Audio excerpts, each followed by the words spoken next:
polling has, I guess it was ABC Washington Post poll came out yesterday. In Michigan, Biden-Harris ticket leads 51% to 44%. In Wisconsin, that is 57% to 40%. That's a huge margin. The margin of error is plus or minus 4 percentage points. Nevertheless, to the extent, for those of you who are looking for good news, and, we learned in 2016 that even if there's a 15% chance of someone winning an election, well, 15% comes up, whatever it is, 1 out of 6. I can't do the math. 1 out of 6 times. However, it is encouraging for those people who are looking for encouragement to see the Biden-Harris ticket over 50%. That limits the amount of things that can go sideways, if that is your preference, leading up to the election. There's talk now, even Texas is, people are, I don't know, this is it perennially. Texas is considered like, is this the year that it's going to flip blue? And everybody thinks this is the year, and then it's not the year. And part of that is a function of, it's been suggested that because there are political operatives, and Texas has such a large media, such a large media market, that people who are in the business of placing political ads on television try and gin up the notion that Texas is in play because they make money as they place these ads. But this is the year where it looks like the polling has been, fairly consistent, showing Biden, if not in the lead, highly competitive. So we will see what happens with Texas. On the Senate side, these numbers came out yesterday, I guess it was, from Civics. It was a poll taken from October 23rd to October 26th. And there are 2 races in Georgia. One is the normal race, you could say, the one the term has come up with, Perdue and Ossoff.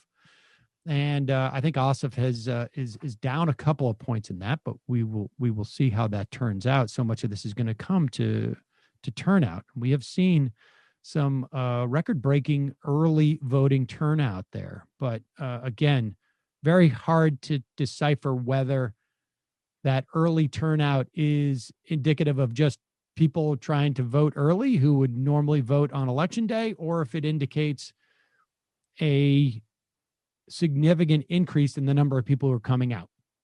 There is some evidence and some writers who are suggesting the latter, but we really can't know for sure at this point. There's a second race when Jeff Sessions was appointed to, was it Jeff Sessions?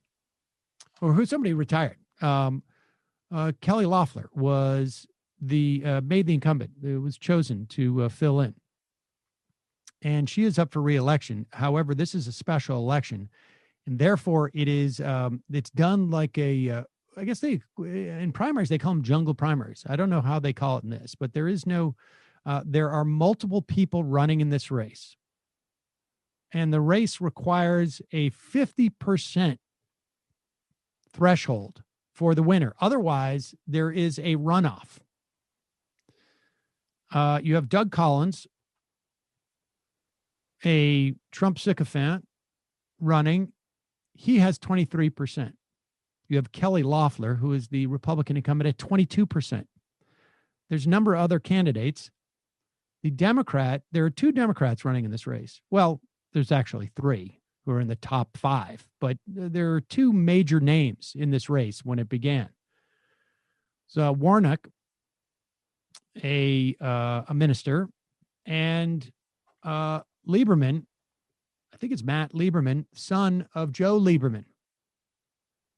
You'll all recall that Joe Lieberman was an independent when he left the Senate because he had lost his Democratic primary. And back in September, people started asking Lieberman to drop out of the race because the Democrat needs to get 50%. And at that time, I think Lieberman was polling in the teens, and Warnock was in the early 20s. And Lieberman had an extended thread on Twitter saying, "I hear you, but look, nobody's going to get over the 50% threshold. So I'm going to stay in this race. I'm not the spoiler." Warnock only has in the 20s. Well, as of yesterday, Civics shows that Warnock is at 48%. He has picked up 10 points from their last polling at the end of September. Lieberman has dropped 3 points since then. He is now down to 2%. For those of you who are really bad at math, 48% plus 2% is 50%. Any word from Matt Lieberman, guys, as to whether he is dropping out of this race? There have been a lot of people apparently who are getting on Twitter and are by any other means are encouraging Lieberman to drop out of the race. Some conjecture that he ran because he had a book come out or something. I don't know about that. But longtime listeners will know that my estimation of politicians named Lieberman is quite low. So it's quite possible. But this is the idea that a Democrat running in this, this is what he said on an interview, apparently, yesterday morning. He told Jewish Insider in a phone interview, quote, "I haven't seen that poll, so I just can't really comment on that." Can you imagine running for office? A poll comes out early in the morning, at the latest, on your race, and you are supposedly running for office, and you're not looking at the poll. Apparently, he hasn't tweeted either in ages. According to this piece in Jewish Insider, still, Lieberman added his firm belief that it would be impossible for any candidate to pull in more than 50% of the vote, and that the election will be likely headed to a runoff. Math is math. Math is not partisan. It is actually fact.